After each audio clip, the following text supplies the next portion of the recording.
Let's go! This is the Fanatic Flyers pregame show with Jason Myrtetus on 97.5 The Fanatic. And Brian Smith will make that addition to the pregame show. Yes, a live on the spot. We can improvise it. Like Sergeant Gunny Highway once said. It is Brian Smith, Jason Myrtetus. We're live at the East Food Hall here at Wells Fargo Center, where the building is like milling already and crowded. I pulled in, there was a lot of people here. It's cold outside, and they were enjoying themselves out there. It's that magic of Black Friday, right? Yeah. Mid-afternoon game. We don't get mid-afternoon games very often any day. But here we are on Black Friday. Everybody's been out shopping all morning, right? And now hopping on in for some good hockey. Is that still a thing to go out, like, 4 a.m. to do that? That's what I do it on the internet. That's what I understand. I didn't see a ton out there this morning, but this is a good little wheelhouse for this game because this game's had to move around over the years because of national TV windows and things like that. So one year we played it at 11:30. That was way too early. Yeah. I didn't care for that. You don't want to go too late either. So this is a good little happy medium. I like this here in this 3 o'clock hour. All right. So, 3:30, it will be game time. Tim Saunders and Steve Coates are here as well, and they'll bring you the play-by-play action of this contest between these two teams. So, the Flyers have lost 4 straight. Carolina lost 2 straight. Carolina actually traveled more in the last couple of days than the Flyers, despite the fact that the Flyers return home from Tampa, but Carolina's coming all the way from Seattle and likely had maybe Geno's yesterday for Thanksgiving. Yeah, hopefully a little bit of airplane legs and cheesesteak legs, right? You never know. But for Thanksgiving. I remember taking that flight from Seattle, coming home from the draft. It's the longest flight I've ever been on. Now, I've never gone overseas or anything, but I think in this country, that's about as far as you can go. So, we'll see if this Hurricanes team is finally cooling off a little bit. Not only have lost 2 in a row, but they've only scored 2 goals. Well, that sounds in those 2 games. Yeah, I mean it's like the stars are aligning here. So we'll see. I mean it was a 5-game Pacific Division trip for them that ended in Seattle, and as the Flyers have seen, the last game in those trips tend to kind of drag on you a little bit. They actually left, believe it or not, the day after the Flyers were there a couple weeks ago. Wow. So they have been gone from home for a long time. This will be the last one, and then they get to go home after this one and host Washington on what's today, Friday? So Sunday. Yep. Again, the Flyers are hoping maybe that a little bit of travel lag is going to slow down this Carolina team just a little bit. You can bet that they are tired of already this 2-game losing streak after the start that they've had. Yeah, and like you said, they've only scored 1 goal in their last 2 games. They had an OT loss against San Jose, and then they had the 2-1 loss against the Seattle Kraken of all teams, who can't seem to keep the puck out of their net. So what you're telling me is they're having trouble scoring. Flyers are having trouble scoring. Slam the under in this game. Yeah. I looked at the odds in the game, and I was a little surprised that Carolina only minus 135, all things considered, where they sit in the standings, where the Flyers sit, injuries and everything. But it's the Canes as a short favorite here in Philly today. Yeah, it's a hard game to call. I mean, again, you look at a couple of teams that aren't. I mean, the Flyers have had a much longer scoring drought than Carolina's had. That's only 2 games, but Carolina's on 4 games without a power play goal. They're 0 for 7 in that run. They've only given up 1 power play goal. It was to Seattle the other night, though, so it may not be the time for the Flyers to break out. However, they did outshoot the Kraken 36-22 in that last game after being outshot in 3 straight before that. So that might be a sign that they're waking up a little bit. It's definitely going to be, I think, an interesting contest. It's going to be a closely played one. And, I've seen a lot of exciting 2-1 games this year. And it's not something that you would normally expect to be a very exciting game, but the Flyers have made exciting games out of these low-scoring contests this year. So I think we got another one on the docket tonight. Yeah, they're tense games because any mistake can be the difference. And we saw it in Carolina when the Flyers went down there. They were down 1-0 going into the third. They scored 2 third-period goals, came in with the win. Carolina, if you can look at their different rankings in categories of really good, big-time consequence to have success or failure, you look at their PK. 87.3%, 4th in the NHL. Obviously, very good. They get great goaltending. When you look at their power play percentage, also a top 10 team. They're 9th. and you look at goals for. You think of Carolina as a team that doesn't score a tremendous amount. They're 10th in the NHL, and then goals allowed, you know they're going to be good there. Rob Bridgemore team, that's kind of a staple, and they are as well. So this is a team that's very complete, but one the Flyers have beaten this season. And Brian, really the thing I wanted to look at, because yesterday was obviously Thanksgiving, and we know about, if you're in a playoff spot at American Thanksgiving. Right. And I put out a thread of tweets last night, and I did a bunch of research because I kind of wanted to see where, what's led the Flyers to this situation that they're in. Is there a comparable, and what does it mean, if anything? Now, oftentimes stats, they're just that, they're numbers, and they're not a sentence, a death sentence, or they're not a guarantee. So I did the numbers last night, and in the 1920 season with Alain Vigneault, that was his first year. Mm-hmm. Well, let me just give you this first. That at American Thanksgiving, since the 13-14 season through the 17-18 season, because the next season was interrupted. Right. And then, obviously, last year was different with the new divisions and everything. 62 of 80 teams that were a playoff team at Thanksgiving made the playoffs, 77.5%. Okay. So, and the Flyers are not a playoff team right now. But back in 1920, that Thanksgiving in AV's first season, Flyers had played 18 games. They played 16 this year. They were 8-6-4. They had 20 points. They were 11th in the conference, and they had 2 separate 4-game losing streaks in that first 18 games. And in both of those streaks where they lost 4 straight games, they scored a total of 7 goals. Now, in this one, the Flyers scored 6. So, obviously, they had another 4-game skid later. That was December 31st through January 7th. And then they didn't lose back-to-back games again the rest of the season until the second round of the playoffs. Right. So, Flyers 16 now, 16 games, 8-5-3. 19 points. My point in the whole thing, and you're without obviously Ryan Ellis, Kevin Hayes, was that things can change quickly in an NHL season. We've seen it before. We've seen it here before. That you go through periods where you struggle, and I know people are freaking out right now. And I think part of that is because last year happened. Yeah, and again, it's always worse when you're coming off of bad hockey, I think, than it is when you're coming off of good hockey. And I think that's, just in looking at where the Flyers were a month ago and we were looking at starts, I mean, you forget that last year they were they were blowing the doors off coming into the season. And then, they hit their COVID pause and everything kind of fell apart after that. That's almost ancient history now. You don't even remember it.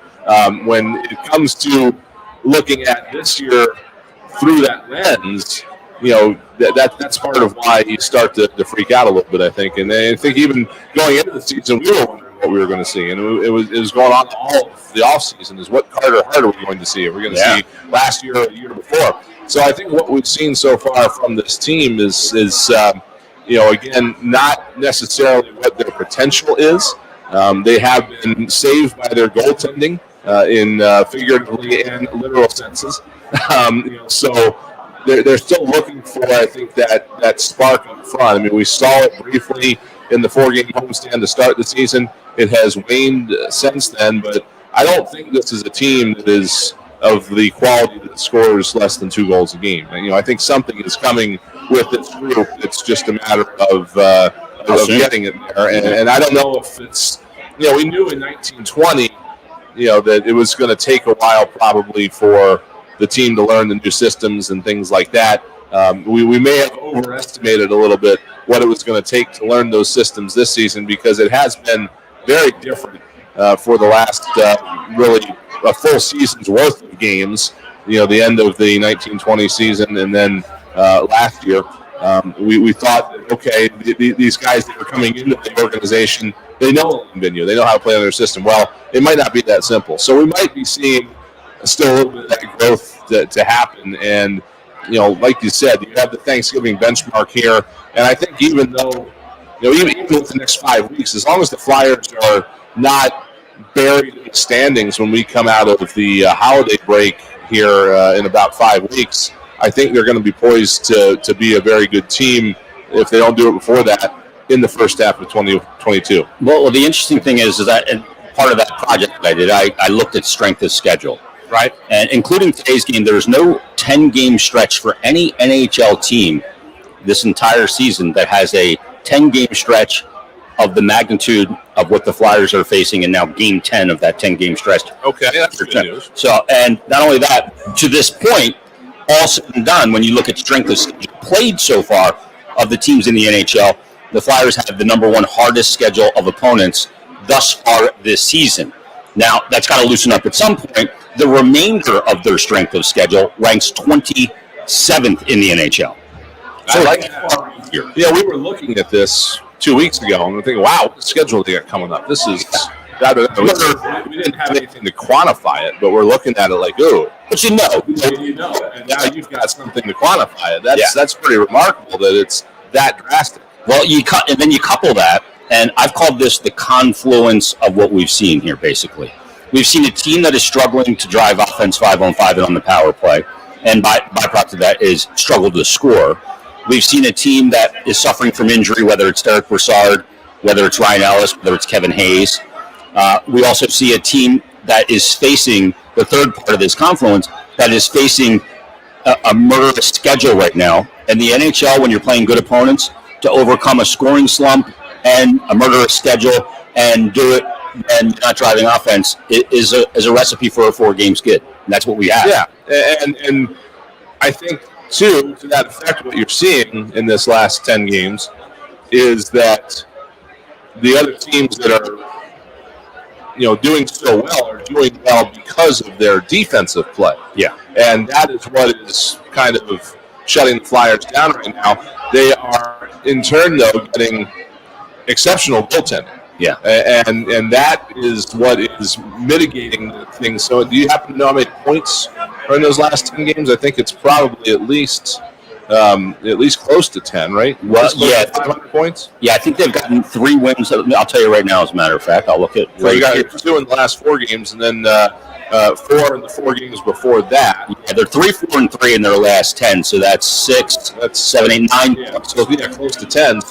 So that's decent when you're, you always consider it like the way you would consider your road record. Your goal every year is to be 500 on the road, and then try to make up points at home. The 750 point percentage or higher. You can almost look at it like that. If we got this 10 game stretch here. We're playing. It's the hardest 10-game stretch in the league this season.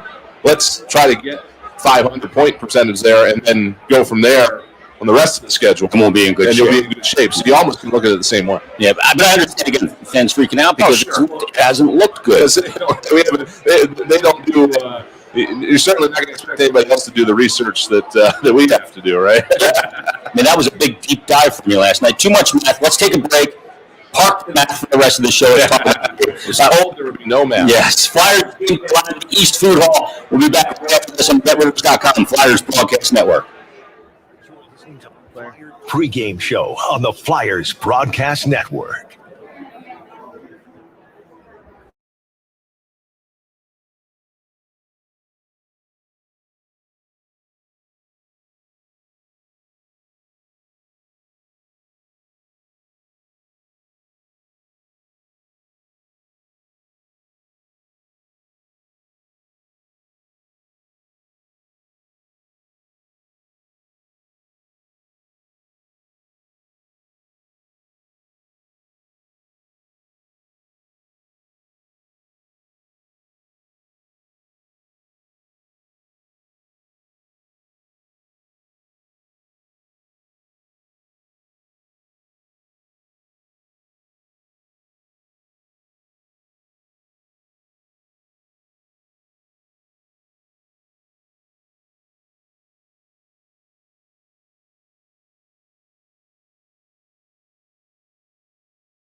Myrtetus and Brian Smith on the Flyers Broadcast Network.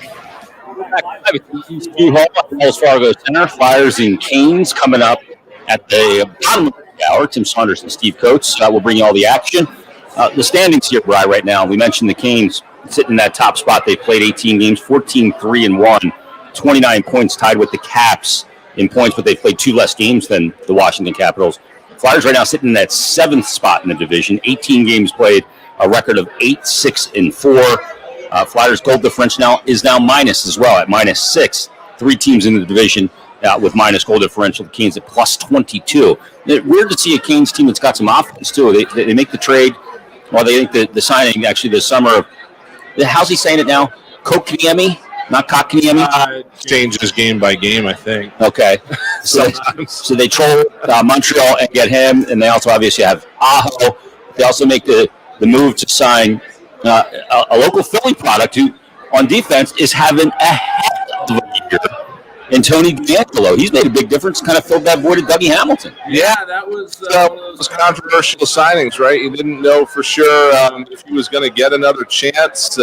He's been given, deserved or not. I didn't really follow the situation that closely, but he has been given a bit of a label as one of those, what you call it, toxic teammates. I don't know, yeah. But he seems to have thrived in Carolina, and same with Frederick Anderson. It's like guys like them, they can go somewhere like Carolina where the pressure from the outside isn't as great. For better or for worse, people in the Carolina Triangle area there, they're not paying as close of attention to this team as people in Toronto are paying to the Maple Leafs, or people in New York are paying to the Rangers. So, that gives those guys an opportunity maybe to go down there and just get away from everything that's been swirling around them off the ice and things like that. And, again, he seems to have thrived. I have not heard anything bad about him. So, whatever the issues were, perhaps they are no longer issues. I don't know if it's just the change of scenery did it, or he's Rod Brindamore did it, or he's grown up a little bit in this circle. I harken up to Pat Maroon. And again, this was worse than anything I think we ever even thought of hearing about Pat Maroon. But he's won 3 Stanley Cups in 3 years. This is a guy the Flyers sent home back in, I don't know what. It was the first year the Phantoms were gone, so 10, 11, somewhere in there. Mm-hmm. Arguing with the coach, they sent him home. He ends up having a great NHL career, but does he have that great NHL career without that experience of getting sent home? It changes it. It's like Chris Carter in Philadelphia, where Buddy Ryan got it when he saved his life. Exactly. That sort of thing is not inconsequential when it comes to evaluating players. So if you had let Pat Maroon stay here the way that he'd been practicing or whatever the issue was, then maybe he never would have been the NHL player he did. But that, they learned from that, and that maybe that's what's happened with Tony DeAngelo. You hope it is, because you don't want to. You don't want to see a guy lose out on everything because of some things that happen like that. You want to see him grow from it and recover and go on to have a decent career. And so far, he's doing all right. And this team's got some firepower. We mentioned Aho, DeAngelo. They also have Vinny Trocheck, who they got in that trade I guess it was 2 seasons ago at this point, with Florida, Teuvo Teravainen, and their leading scorer is Andrei Svechnikov. He's got 7 goals, 12 assists in 18 games, 19 points in 18 games. So this is a team that's very good, and Freddie Anderson's having a great year. Yeah, he is. And the foundation for this really was laid last year, and it was something that maybe we didn't notice as much because they were not in the Flyers division last year. Yeah, they were in like Siberia. Yeah, they were shoved over to the Central, where they won the division, 80 points in 56 games, 36, 12, and 8. Jeez. They were outscored in terms of goals for by both Florida and Tampa Bay, but beat them both in terms of points over the course of the season. So they outscored their opponents by 43 goals last year. They were 23-5 on their home ice last year at down in Raleigh. So they laid the foundation for this last year and made it to the Eastern Conference Final. or whatever we called it last year when we didn't have conference finals. But last year they were a very good team. So this is kind of an extension of that. There was the same thing with the Florida Panthers. Last time a lot of Flyers fans were paying attention to Florida, it was terrible. Yeah. But last year they had a very good year. And Carolina, again, is on an upward trajectory from what they did a season ago. Yeah, absolutely. They've been trending in this direction, becoming legit, and we'll get a good look at them today. Let's take another timeout. We'll come back here as we get set for Flyers and Hurricanes at Wells Fargo Center at the East Food Hall. It's Flyers game day. That's Brian Smith. I'm Jason Myrtetus, taking you right up the face-off. Stay tuned. We're back after this on the BetRivers.com Flyers Broadcast Network.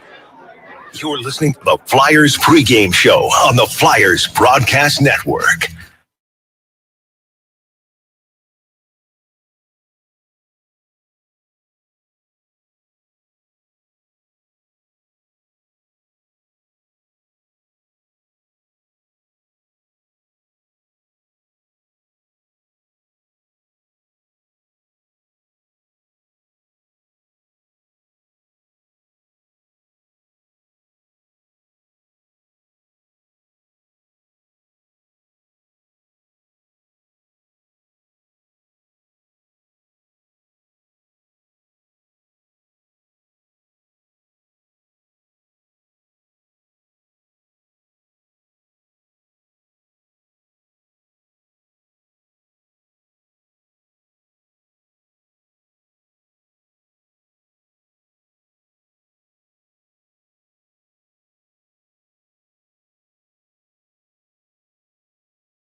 Decadent fudge sauce.